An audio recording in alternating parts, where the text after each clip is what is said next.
तो हम लोग कहाँ तक बात कर लिए थे?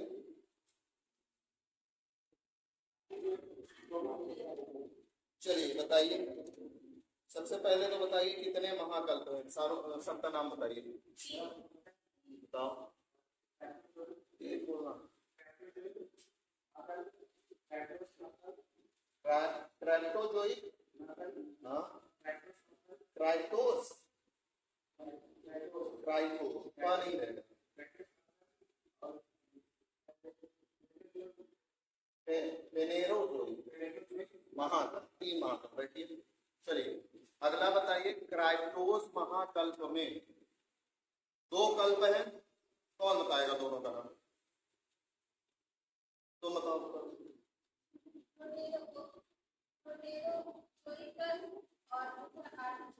ठीक है, बैठिए, बैठो बैठो बैठो, पूछा जाए।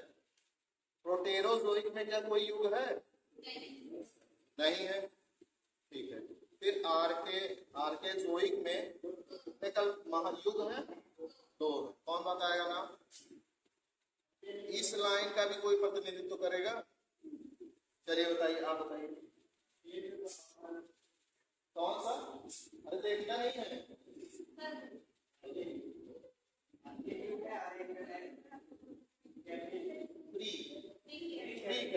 ठीक है, आर्कियन, ऐसा रहिए, आर्कियन और प्री कैम्ब्रियन युग इसमें है, कौन से कल्प में? आर्कियोजोइक है ना। फिर उसके बाद दूसरा जो महाकल्प है वो क्या है? ट्राइटोस, ट्राइटोस महाकल्प। ट्राइटोस महाकल्प में दो कल्प है ना, कौन बताएगा? आप बताइए। पूर्व Palaeozoic, Uttar Palaeozoic, early Palaeozoic and later Palaeozoic. Early Palaeozoic जो है उसमें कौन से युग हैं, कौन बताएगा? तीन युग हैं उसमें, कौन बताएगा? बताओ। ठीक है, बहुत अच्छा। फिर लेटर पैलियोजोइक में तीन युग हैं, बताओ। ठीक है, ठीक है, तो 6 युग हो गए ट्राइटोस महाकल्प में, है ना। अब कौन सा महाकल्प बचा है? फेनेरोजोइक, है ना। फेनेरोजोइक महाकल्प में कितने कल्प हैं? 4 कह सकते हैं, लेकिन मुख्य 2 है, फिर दूसरे वाले में 2 और बांटे गए। तो 2 जो कल्प हैं कौन कौन से हैं, कौन बताएगा?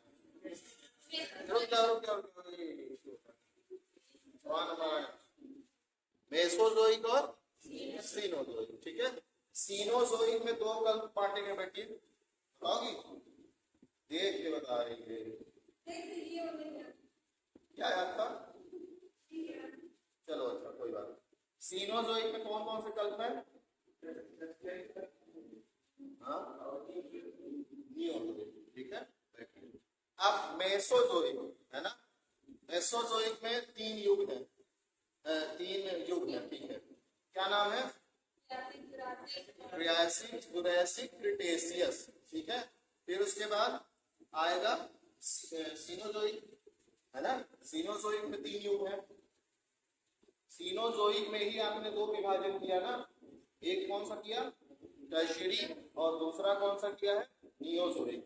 तो टर्शियरी में 3 है, कौन कौन से, कौन बताएगा? उसको बताना,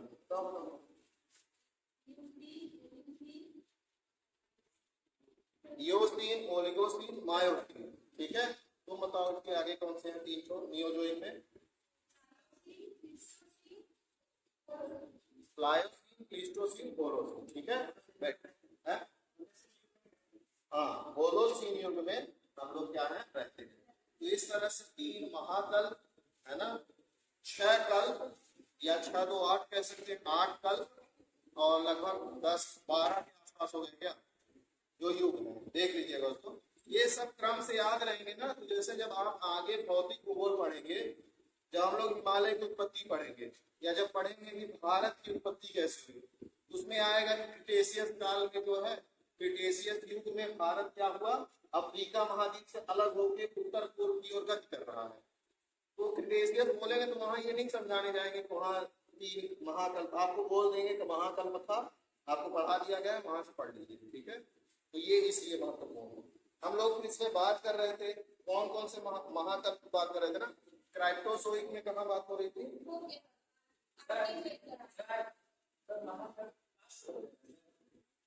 कौन कौन से होगा कुछ में विभाग, जैसे इसका जो राइटर होंगे या जो इंडिया आज रिसर्च में लिखा गया होगा, इन्होंने 3 मुख्यतः बांटा है। वैसे मुख्यतः 3 ही है। 5 जैसे मान लीजिए उसमें किसी किसी में कल्प को ही महाकल्प दिखा देते हैं कभी कभी, जो कल्प में आप इतने पढ़े हैं ना, तो कुछ को महाकल्प में दिखा देंगे। सबका विभाजन अलग अलग होता है। जैसे आप युवाओं की ही जो आप मानते हैं कि युवा कितने साल से कितने साल के होंगे, कुछ लोग मानते हैं कि 16 साल से लेकर के 45 साल तक के, कुछ लोग मानेंगे 20 साल से 45 साल, कुछ लोग मानेंगे 20 से 35 साल ही। ये सब का अंतर होता है ना। जो विभाजन एक तरीके का पढ़िए उसको पढ़िए, चाहे ये पढ़ लीजिए चाहे वो पढ़ लीजिए, ठीक है ना। तो हम लोग किसकी बात कर रहे थे? क्राइप्टोजोइक में प्रोटोएरोजोइक हो गया था ना, दूसरा हेडिंग डाले थे आर्केजोइक का, ठीक है। तो आर्केजोइक में कल्प में 2 युग हैं, आर्कियन और प्री कैम्ब्रियन।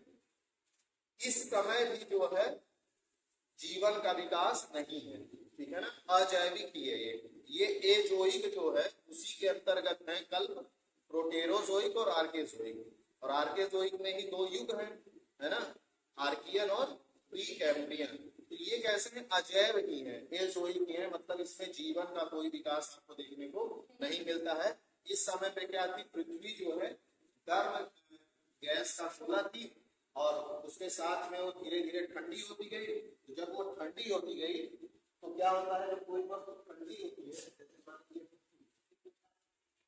जब ठंडी होती है कोई वस्तु, तो उसका मतलब है उससे ऊष्मा क्या होती है? बाहर की ओर उत्सर्जित होती है।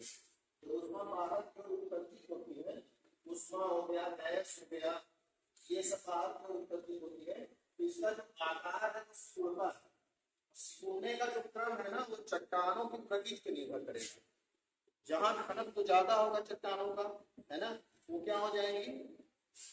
दबने का प्रयास करेंगी, मतलब ऊपर खावर टाइप आपको देखने को मिलेगा। तो जब ये पहले अवस्था की, जब ठंडे होने की पृथ्वी को इस तरह की अवस्था में, है ना, तो इस समय भी यही क्रिया हो रही है। पृथ्वी क्या हो रही है?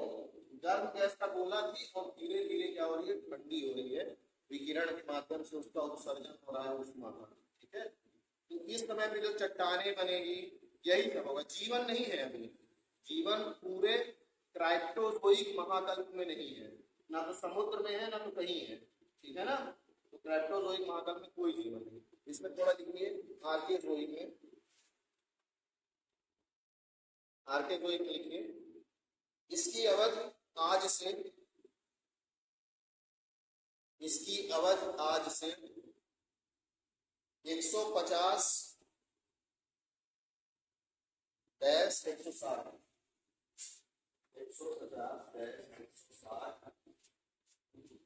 करोड़ वर्ष पूर्व से 60 करोड़ वर्ष के मध्य मानी जाती है। तो मतलब आज से 150 160 साल पहले और उससे लेकर के अब तक 60 करोड़ वर्ष मानी जाती है। मतलब कितना टाइम पीरियड हो गया? अगर मान लीजिए आप 150 मान रहे हैं तो कितना हो जाएगा? 90 साल, 90 करोड़ वर्ष का लगभग टाइम है इसका। आर्केजोइक जो कल्प है उसका टाइम स्पैन कितना है? 90 करोड़ साल का। उसी 90 करोड़ में आर्कियन भी आएगा और कौन आएगा? प्री कैम्ब्रियन भी आएगा, ठीक है ना। आर्कियन और प्री कैम्ब्रियन दोनों। देखिए इसमें आगे, इस कल्प में पृथ्वी की सतह निरंतर शीतल, तेजी थोड़ा लिखिए। इस कल्प में पृथ्वी की सतह निरंतर शीतल, ठोस एवं नव स्वरूपित होती गई। इस कल्प में पृथ्वी की सतह निरंतर शीतल, ठोस एवं नव स्वरूपित स्वरूपित नव स्वरूपित, यही आपको समझाया है ना। जैसे ठंडी होती है उसका स्वरूप बदलता जाएगा, जैसे जैसे ठंडी होगी स्वरूप बदलता जाएगा। जिन पदार्थों का घनत्व ज्यादा है वो पृथ्वी के केंद्र में जाते जाएंगे, है ना। जैसे आज पृथ्वी का जो केंद्र है वो सबसे ज्यादा घनत्व है वहां का, और जैसे ही केंद्र से सतह की ओर आते हैं तो घनत्व क्या होता जाता है, कम होता जाता है। तो आपको अगर इमेज के माध्यम से देखना हो तो इसी में आपको पता है, पता अगर हो तो अच्छी बात है कि पृथ्वी कितनी परतें हैं, मुख्यतः 3 परतें, ठीक है ना। सबसे ऊपरी परत का क्या नाम है, भूपर्वतीय, ठीक, ये है भूपर्वतीय। इसके बारे में हम लोग इसके जस्ट बाद का टॉपिक चर्चा करेंगे, जिसमें विस्तार से बात करेंगे। और बहुत महत्वपूर्ण है, पिछली बार पढ़ाए थे और ये आया था, ठीक है ना। और 20 नंबर का क्वेश्चन आया था, समझ में आएगा। पेपर आप लोगों को भेजे थे ग्रुप में, देखे होंगे पैटर्न कैसा आता है। 2 क्वेश्चन 20-20 नंबर के रहते हैं ना, 40 नंबर। और वो दोनों चारों जो क्वेश्चन आते हैं उसमें से अथवा रहता है 2 करना है, लगभग उसमें सारे क्वेश्चन में पढ़ाया था। अब पुराने जो आपके क्लियर है उनसे अगर बात करें तो भूपर्वतीय ये वाला भाग, ठीक है। फिर उसके बाद वाला भाग ये है, ये कौन सा भाग होता है, मेंटल, ठीक। फिर इसके बाद जो सबसे केंद्र का भाग है इसको क्या कहते हैं, वो है ना, प्रोब या कोर। भूपर्वतीय, मेंटल, कोर, यहाँ पृथ्वी का केंद्र और मान लीजिए। तो जैसे ही आप भूपर्वतीय से कहाँ जाएंगे, केंद्र की ओर, तो घनत्व तो क्या होगा, चट्टानों का घनत्व बढ़ता जाएगा, है ना। जैसे ही आप भूपर्वतीय से केंद्र जाएंगे तो ऐसा क्यों हुआ, जब पृथ्वी ठंडी हो रही थी तो जो ज्यादा वाले पदार्थ थे, वैसे भी जब आपको जितने भी सिद्धांत पढ़ाए हैं ना, जितने भी सिद्धांत पढ़ाए हैं, मान लीजिए कांट ने ही जो कहा था कि कण थे, फिर उनके चारों ओर बहुत सारे कण इकट्ठा होते गए, है ना। तो जो सेंटर में चीजें होती है ना उसका घनत्व क्या होता है, ज्यादा होता है। केंद्र पे कोई भी चीज होगी और उसके चारों ओर बहुत सारी चीजें हैं तो केंद्र का घनत्व क्या होता है, ज्यादा होता है, ठीक है ना। तो पृथ्वी की उत्पत्ति के लिए ऐसा कि जो केंद्र का वो घनत्व ज्यादा था, उसके चारों ओर कम घनत्व वाले पदार्थ जो है इकट्ठा हुए थे, वही जल रहे थे। जब ठंडी हुई तो धीरे धीरे क्या हुआ, और भी घनत्व उनका बढ़ता गया, ठीक है ना। ये तो आप लिखिए, पृथ्वी की सतह निरंतर शीतल, ठोस एवं नव स्वरूपित होती गई, ठीक है। आगे लिखिए इसमें,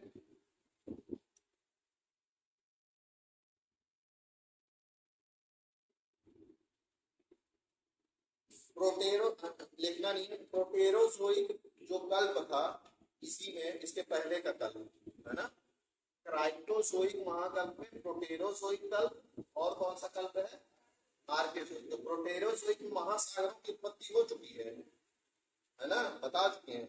महासागरों की उत्पत्ति प्रोटेरोजोइक कल्प में हो चुकी है।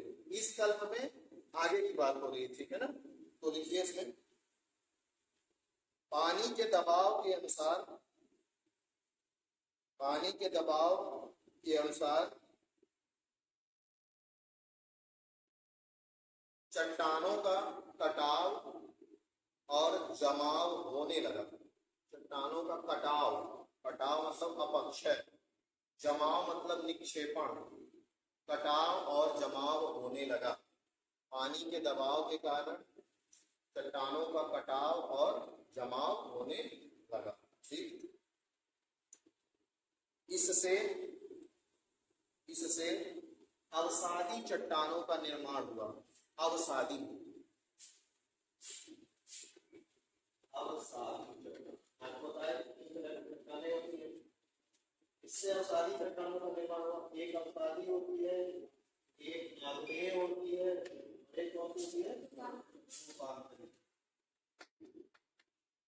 तो सबसे पहले आग्नेय का उससे अवसादी बनी और आग्नेय और अवसादी दोनों से कौन सी बनी? अनुमानवी बनी ना। तो क्या लिखे?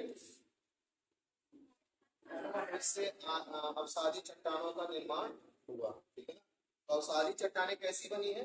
जो आग्नेय चट्टानें थी, पानी के दबाव के कारण, जब पानी आप देखते होंगे नदियां जब बहती हैं पूरे चट्टानों को काट के बह जाती हैं। आप देखते होंगे वर्तमान में, अगर आप इस रेणुकूट वाले तो देखे होंगे डैम को, जो रिहंद नदी बही हुई है, देखिए कितनी खाई है, लेकिन पानी एकदम नीचे दिख रहा है। अगर वो पूरा डैम का पानी भी छोड़ दिया जाए तब भी वो एकदम लेवल पे नहीं आएगा। क्यों? क्योंकि शुरू में जब नदी बह रही थी तो वो एकदम प्लेन था। जब नदी बह रही थी तो ऊपर ऊपर से काटती गई, जितना मुलायम चट्टाने थी उसको गहराई तक काटती है, तो गहराई बहुत ज्यादा हो गई है। लेकिन पानी जो है एकदम से इतना ऊपर, जितना गहराई है उतना कभी नहीं बहेगा, है ना, अगर बाढ़ की स्थिति ना आए तो ये कटान है। जब नदी बहती है तो काटती हुई पदार्थ को बहती, चट्टानों को छोटे छोटे टुकड़ों में, कंकड़ में, उसको ले जाकर क्या करती है? एक जगह पे जमाती है। जैसे नदी बह रही है तो उसके आसपास क्या होता है, जब बाढ़ की स्थिति आती है तो जो एक्स्ट्रा पदार्थ है उसको क्या करती है? इधर उधर जमा देती है। ठीक है ना। उसी को कहते हैं निक्षेपण, है ना। इसी निक्षेपण से अवसादी चट्टानों का क्या होता है? निर्माण होता है। ठीक है ना। चलिए, अतः इस समय की चट्टानें सबसे पुरानी हैं। इस समय की चट्टानें सबसे पुरानी हैं।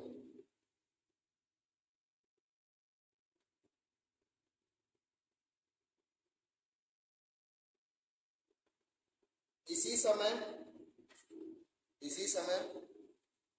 उत्तरी अपलेशियन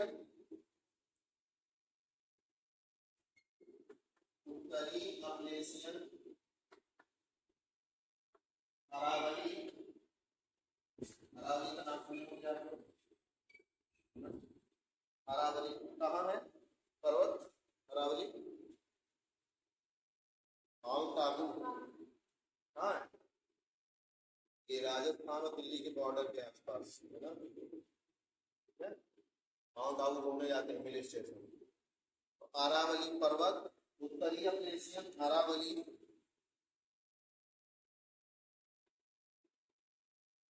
आदि का निर्माण हुआ।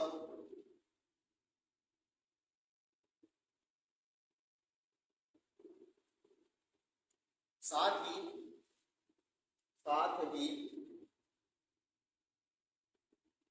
निरंतर ज्वालामुखी क्रिया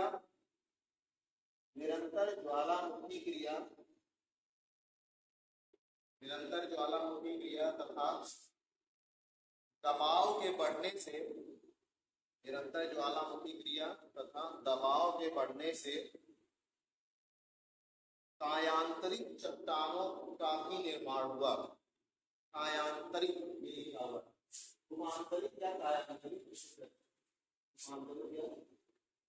कायांतरित चट्टानों का भी निर्माण हुआ। ठीक है।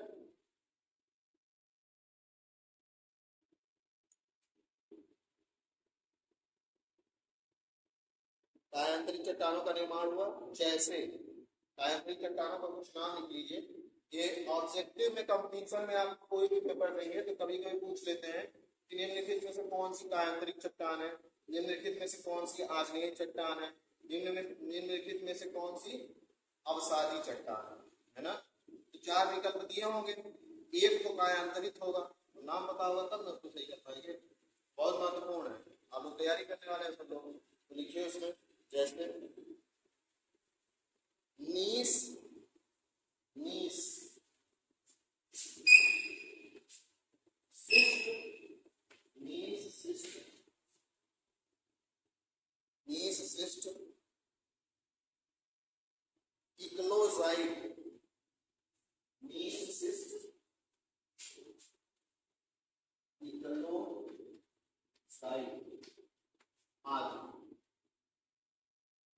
शिष्ट इक्लोजाइट, आदि और कई हैं, सबका नाम नहीं क्या सकते, आप उसको पढ़ लीजिएगा थोड़ा सा, है ना, लिस्ट हो गई है, इसको पढ़ लीजिए। तो लिखिए आगे। साथ ही आग्नेय चट्टानों की भी उत्पत्ति हुई। जब ज्वालामुखी क्रिया हो रही है, ज्वालामुखी क्रिया में क्या होता है, पृथ्वी के भीतर से जो गर्म चट्टाने हैं वो पिघली हुई अवस्था में धरातल पे आती है। आपके सिलेबस में है, ज्वालामुखी विस्तार से पढ़ेंगे, है ना। तो वो पिघली हुई चट्टाने जब आती हैं तो पृथ्वी के सतह पर क्या होती हैं, जमती हैं, ठंडी होंगी। आग्नेय चट्टानों की उत्पत्ति हुई, जैसे जैसे उसमें लिखिए नाम, granite, granite,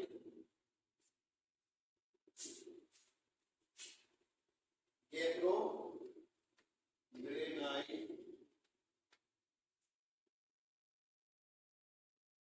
gabbro, granite, gabbro, diorite, diorite, diorite, ये सब कैसे चट्टाने हैं। जैसे मान लीजिए आपको दे दिया गया कि निम्नलिखित में से कौन सी आग्नेय चट्टान है, नीस, स्विफ्ट, इग्लोसाइट, डायोराइट। डायोराइट होगा। ऐसे ही अवसादी के लिए पूछ लेंगे या तायांतरित के लिए पूछ लेंगे, है ना।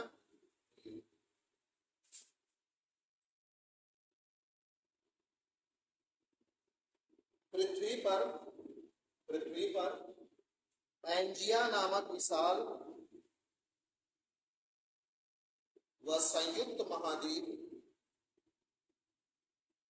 पृथ्वी पर पैंजिया नामक विशाल व संयुक्त महाद्वीप इसी समय का है, इसी समय का है।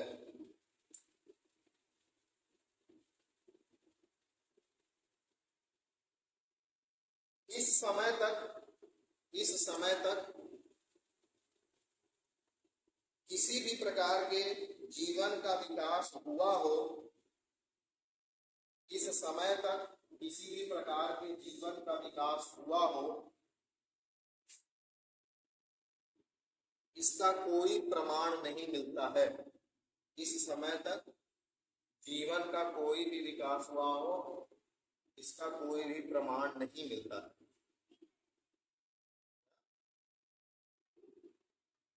जीवन का प्रमाण मिला हो, अरे इस समय तक जीवन का, किसी भी प्रकार के जीवन का विकास हुआ हो, ऐसा कोई भी प्रमाण नहीं मिला है।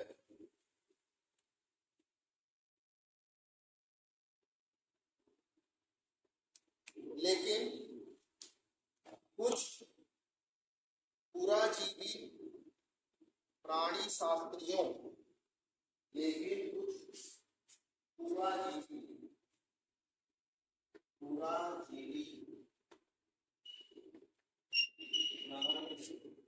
शास्त्रियों, प्राणी शास्त्री को कहते हैं, जूलॉजी को कहते हैं।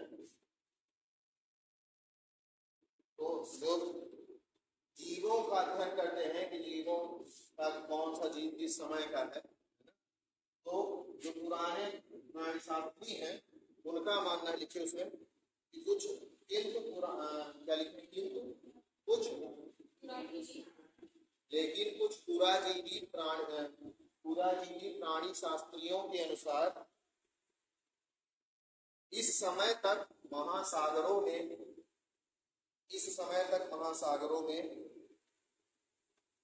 जैव रसायनों का निरंतर निर्माण होने लगा। इस समय तक महासागरों में जैव रसायनों का निरंतर निर्माण होने लगा।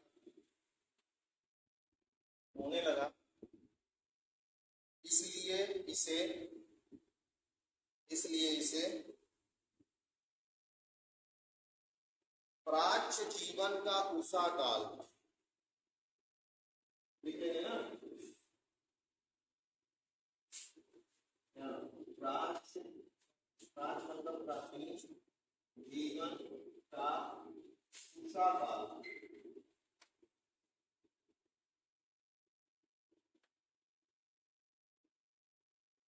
प्राच्य जीवन का उषा काल। उषा काल मतलब क्या होता है, जब दिन मतलब जब एकदम से दिन होता है उसके पहले जो सूर्य की लालिमा होती है थोड़ा थोड़ा, जिसको हम कहते हैं भोर, है ना। तो दिन की शुरुआत होने के पहले का समय भोर है ना। वैसे जीवन की जब शुरुआत होने के पहले का समय था, है ना, उसकी जो कह सकते हैं जो रसायनों का महासागरों में निर्माण हो रहा था, वही आगे चल के एक कोशिकीय जीव में परिवर्तित हुआ। उन्हीं रसायनों का निर्माण इस समय पर होने लगा था कुछ प्राणी शास्त्र जो पूरा जीवी है उनका मानना है। इसीलिए इस समय को क्या कहते हैं, प्राच्य जीवन का उषा काल, इंग्लिश में कहते हैं डॉन ऑफ अर्लीस्ट लाइफ।